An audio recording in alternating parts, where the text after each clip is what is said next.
Deep in the highlands of Mindanao live the Taboli, the people of the hills.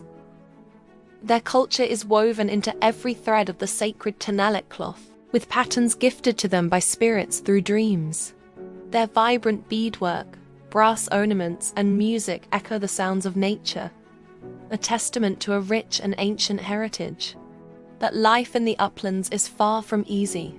Many young Taboli, like Bianca, journey to the city seeking a better future, only to face exploitation.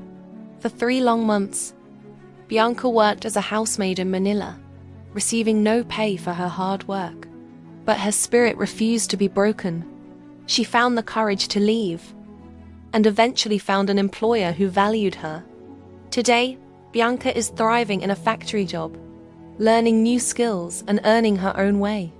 Her story is one of incredible resilience, a powerful reminder of the strength it takes to overcome hardship and build a new life. Thanks for watching.